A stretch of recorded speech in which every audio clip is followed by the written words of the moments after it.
Hi friends, welcome back to my channel. I'm so glad you're here and I'm so glad you clicked on today's video. By the title, by the thumbnail, you already know what we're doing, or do you? We are going to be doing a 24-hour readathon in today's video, but cozy edition. I do 24-hour readathons a ton on my channel. You guys are always telling me that those are your favorite videos to see from me, but they're not always the healthiest because we're trying to push ourselves to either stay up for 24 hours straight and read. You need your sleep. We really shouldn't be doing it as often as we have, or even when we're doing 24-hour readathons that kind of span over a few days. I feel like I always put myself into a reading slump when I do that. So in today's little reading vlog, I thought I would change it up a bit and put my own little spin on 24-hour readathons and make it cozy, make it healthy. Yeah, we're just gonna have a lot of fun with it tonight. I do have some really fun books picked out for the reading vlog. I don't know if we're gonna get to all of them because I'm not gonna force myself to stay up for 24 hours straight. I am on a pretty bad sleep schedule right now, so we probably will stay up pretty late into the night. I picked out these books though to see how many we will get through. Mainly the goal for today's video is to just have a cozy and fun night in reading books that I have been dying to read. We're gonna hang out and have like a bookish sleepover. Really quick, I'm gonna take you guys through the books that I kind of have picked out for today's vlog. First up, we have Love Unwritten by Lauren Asher. I actually already started this. I'm on chapter 30, page 264, almost like halfway through it. This book is so big, guys. It's been taking me so stinking long to get through it. I thought this video would be the perfect time to kind of push me and motivate me in getting through this massive book. I am really enjoying it so far. I feel like it was a little slow to start off, but it's a pretty good one. So we have Love Unwritten by Lauren Asher. We have Bride by Allie Hazelwood. I actually started the audiobook for this a little bit ago and then I kind of just forgot about it. So this is also on our reading list for tonight. I feel like this might be really fun to listen to while I'm doing like my daily planning and stuff. We have Lightlark by Alex Astor. This is actually my book club pick of the month. For milestone 2, I only have to read up to page 200. I'm already on page 173, so I don't have a lot of reading to do in this, but I thought I would add it in because I'm really into this book right now. And then last but not least, we have a Kindle Unlimited book. I randomly saw this book series kind of pop up on my Instagram page. It's Love Through a Lens series. It's by Chelsea Curto, and book 1 is Camera Chemistry. It's a really short book. It's only like 200 pages, I think. I wanted to add it in here because I was reading like the different tropes and little synopsis for every book in the series, and it actually sounds just really cutesy. I don't know. I'm kind of looking for like a cutesy, fluffy romance book, depending on how far we get, what books we finish. I also have my August TBR that we can kind of choose from. That's the plan for today's video. We're gonna get comfy and kind of settle down for the night. I have to do some daily planning for tomorrow. I like to plan out my days and make to-do lists the night before just because it's like a lot easier for me. So we're gonna do that and we're gonna read some really fun books today.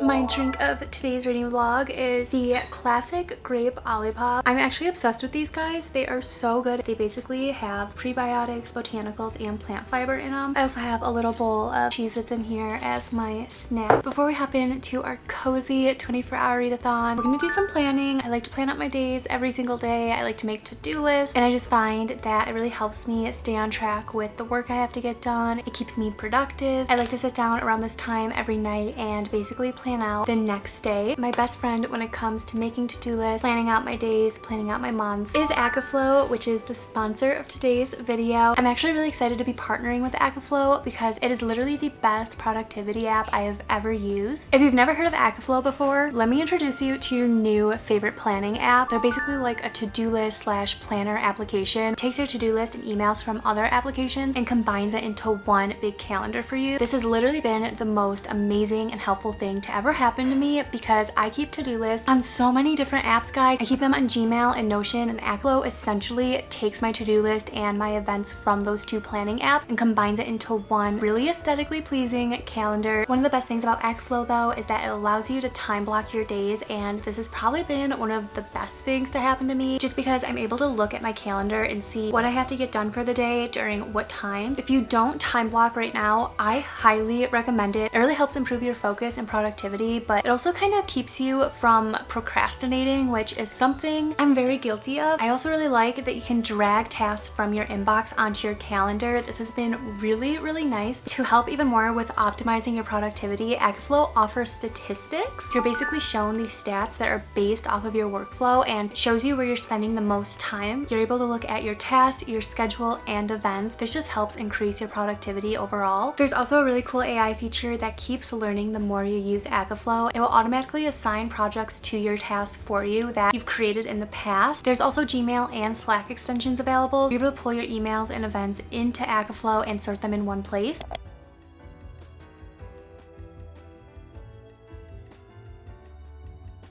There's literally so many cool features though when it comes to AccuFlow, and when you sign up, you're actually able to schedule a one-on-one onboarding meeting to learn all about the app. Highly recommend AccuFlow though. I'll have a link in my description for you to check it out. And without further ado, I'm gonna spend the next few minutes kind of planning out tomorrow, time blocking. I have a few early morning appointments I have to do, and then we're gonna hop in to the 24-hour readathon.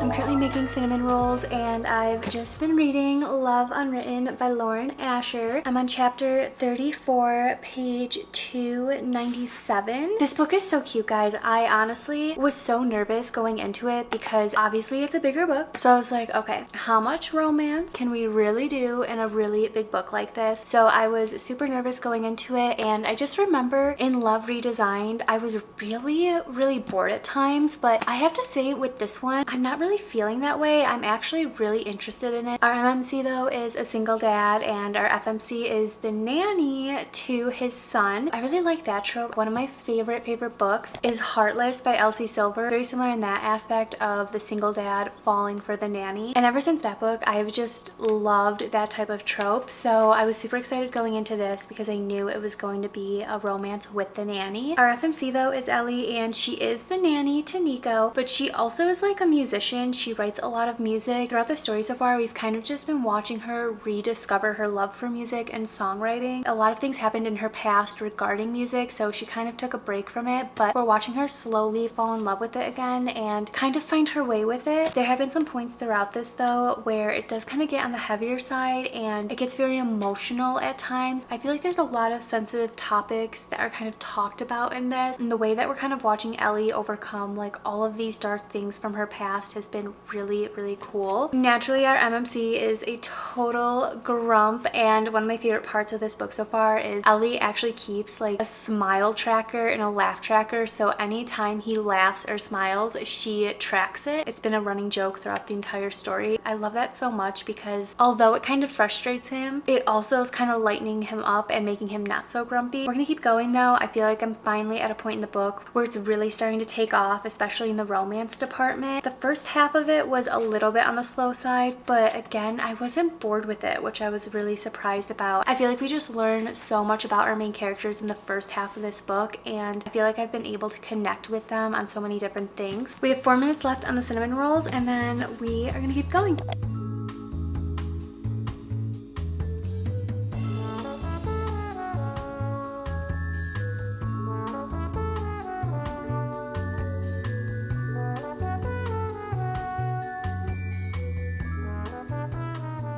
Okay, hi guys, long time no chat. We've been reading for a hot minute, okay? We've been reading for a few hours now. I just made it to chapter 51, page 453. I'm loving it, okay? Don't get me wrong. It's just so long. It's so long, guys. When books are this long, it's very rare that I feel like they're not dragging on, and I feel like this is dragging on, but also kind of going nowhere. I'm loving the romance aspect. I think it's very sweet and cute. I'm loving the single dad and nanny trope, and I am really enjoying the storyline of Ellie trying to rediscover herself with music and find her passion for it again. But at the same time though, I feel like that aspect of the story is kind of dragging on and moving really slowly. I know there's so much that's gonna happen with that part, but it's just taking so long to like get to it. I also think it's crazy because we only have this little chunk left, but I know like so much more has to happen regarding her music and her relationship. I'm kind of nervous because I feel like everything is going to be really rushed in this last part of the book. But aside from all of that, I don't really have any other complaints about it. It's a really cute and sweet story. I don't know, it's just a cute, fun little romance book. I feel like I always go into Lauren Asher books expecting more or wanting more, and I love all her books, don't get me wrong. Usually I rate her books between like 3.5 and 4 stars, but I feel like I'm always on the hunt for a 5-star from her, and for some reason it just never hits for me. I am really excited to wrap this one up though and see what happens. We have like 150 pages to go, and I feel like there's so much more storyline left, but not enough pages, which probably sounds really surprising because this book is already so big. Nonetheless, I'm super excited to see how it wraps up, see what happens with the music, the romance, Nico, like Wisteria, all of that. So we are gonna wrap it up and move on to our next book. We finally finished Love Unwritten by Lauren Asher, the last 150 pages. It took me a while, but I powered through and now we're here. We're gonna talk all about it. I do really love Lauren Asher as an author. I think she writes really good, fun, addicting romances. I love the Dreamland Billionaire series, and I love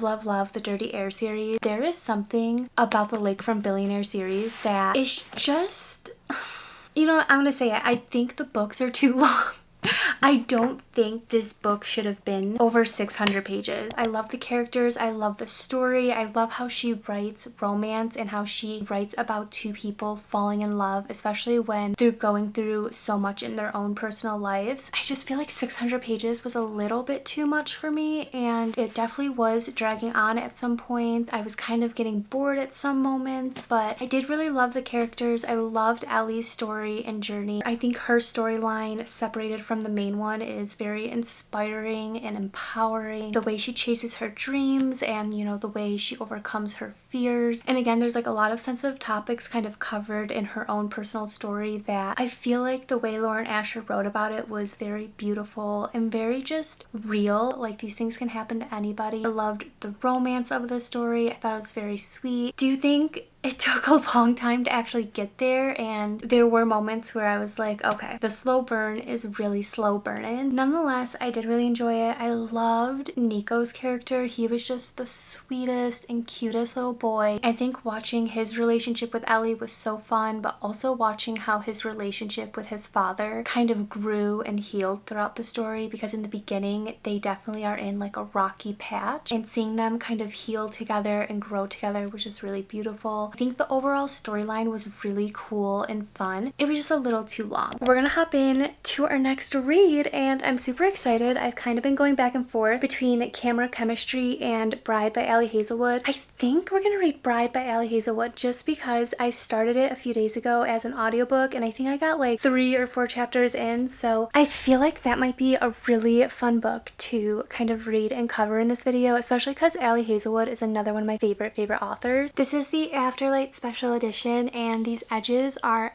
absolutely stunning. I feel like Afterlight totally killed it with this edition. I also have an Owl Crate Special Edition, and that's what this one is. This one is really cute too. I really like the hardcover of it. I do feel like the dust jacket has grown on me a lot since getting it. At first I wasn't too crazy about it just because this one didn't come with sprayed edges like this one, so I was a little disappointed, but the cover has definitely grown on me. So our FMC is Misery Lark, and she's the only daughter of the most powerful vampire councilman. She basically basically gets set up into an arranged marriage to a werewolf, but not just any werewolf, the alpha. Misery set up to marry Lo Moreland, and he is the alpha of the weres, and I can only assume that they're not very happy about this arrangement and that there's probably going to be a little bit of an enemies to lovers in here. I'm really excited about it because it's Ali Hazelwood. She's another one of my favorite authors. This is actually her very first paranormal romance, so I'm super excited to see what's in store for it. Yeah, I feel like it's gonna be a lot of fun because it's vampires and werewolves, and I really never read about those types of things anymore. I used to love reading things like that when I was younger, so I feel like reading this is gonna make me feel like a kid again, and I'm gonna love it. I think we're gonna start off by listening to the audiobook a little bit and see how it goes. I think I made it to like chapter 4 or 5 on the audiobook, and I ended up stopping it because I just couldn't really get into it. I don't know if it was the audiobook or what it was, but we're gonna try the audiobook out one more time and go from there.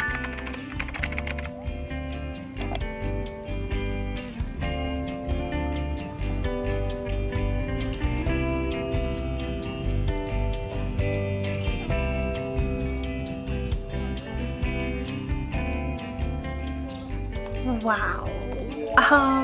Okay. I'm a little bit shooketh, if I may. I'm on chapter 15, page 193. From this point on, I'm just gonna read it because listening to somebody else read this is just a little bit too much for me. So audiobook did end up getting a lot better as I kind of got more into the story, but I have a very love-hate relationship with audiobooks. Sometimes I like them, sometimes I don't. I find that I understand and enjoy books more when I'm just reading them myself. I'm really able to imagine the characters better and what's happening. So I'm just gonna read the book from this point on, but I'm on chapter 15. A lot has been happening. I'm honestly very into it. I'm excited to see what happens in this because things are definitely heating up. I feel like the relationship between Misery and Lo, things are happening. You know, we definitely get that sense of enemies to lovers in here where they absolutely can't stand each other. They want to stay out of each other's way. They don't want to talk to each other. And then we kind of get into these scenarios where they're forced to be together or they're forced to go somewhere together. And of course there's Lo being like, I'll protect you no matter what. It's honestly a little silly, but I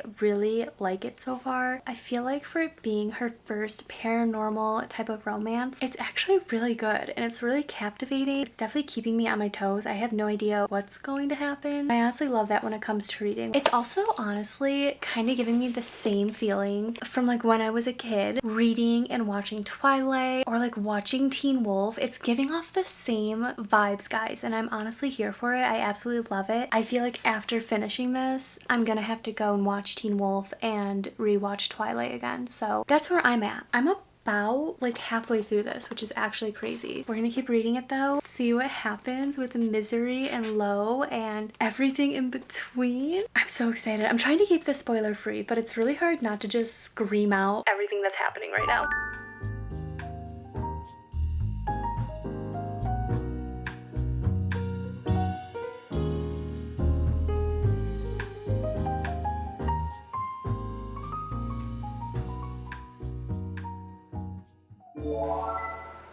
The tiredness is definitely starting to hit me, guys. We have completed our second book of the readathon. I am so proud of myself. I literally don't remember the last time I finished 2 books within the same night. Like, it's been a while and it feels really good. Going into this too, I wasn't even expecting to finish it. I was thinking of kind of reading a little bit and then taking a break and jumping into a different book, but guys, 5 stars across the board. I'm obsessed with anything Ali Hazelwood writes. I want to know like what she puts in her books because they are so addicting.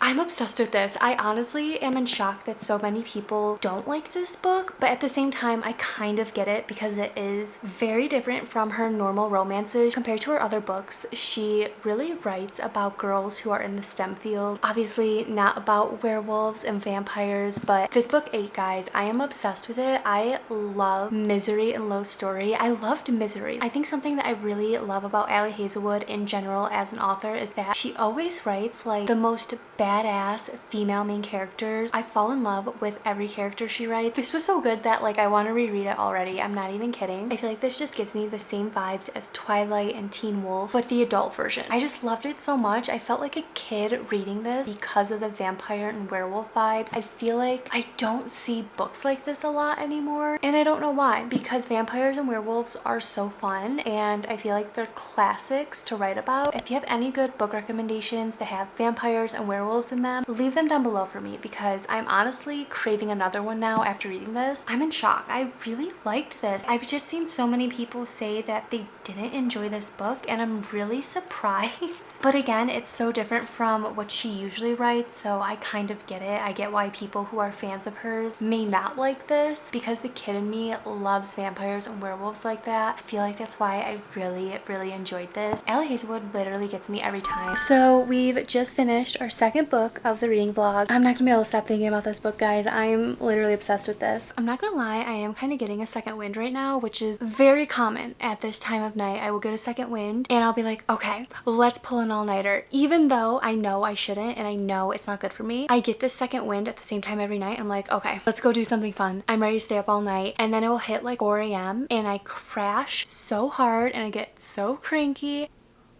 I think we're gonna read Lightlark, guys. I think this will be a good book to kind of end this vlog out on. Like I mentioned, this is my August book pick of the month. So I have already started it. I'm on page 172. This book is so good, guys. If you haven't read this yet, I highly recommend. This book is like everything at the moment. I'm obsessed with the characters. I'm obsessed with the storyline. It's giving off all the fun romantasy vibes, but also like the adventure and action-packed vibes. I think what we're gonna do is read a few chapters of this book to kind of finish out the vlog for tonight. If you're not familiar with Lightlark though, basically there's this thing called the Centennial. It happens every 100 years and it's basically a deadly game that takes place on the island of Lightlark. And what happens is 6 rulers from 6 different realms come together to compete but also work together, and the whole goal of the game is to break the curses that are on all the realms and rulers. The rulers are working together, but they're also kind of working against each other in a way, because in order for the prophecy to work and come true and to break the curses, one of the rulers have to die. It's a little spicy and heated. I can sense the betrayal on the cusp right now. I feel like something crazy is gonna happen, but RFMC in this is Isla Crown, and love her character. I love everything about her, especially because her realm is basically based around nature and animals and plants, and I just love that so much. And then we have Grimshaw. He is a nightshade and everyone doesn't like him. Most of the people and the rulers are very weary of him just because of his reputation, of his realm's reputation. His realm was in a war with Oro's realm, and Oro is the king of Lightlark. He's another really fascinating character because I feel like there's a lot of mystery around him. I feel like there's a lot of things we don't know about him just yet, and there's a lot of things that he's also hiding. So I feel like his whole character and story is very interesting, and I'm hoping we get to learn more about him as we go on. I just hit a point in the story where things are definitely starting to heat up. There was a little bit of a plot twist in here already. When I started this book, I thought Isla was going to have a romance with a certain character, and now being almost halfway through, I feel like the romance is shifting almost. So I'm wondering if in a way we're gonna get like a love triangle in here. This has been a really fun book so far, and I am so excited to see what happens in it. I think book 3 also comes out really soon, so I have to get through this book and then also read book 2, so I'm ready for book 3.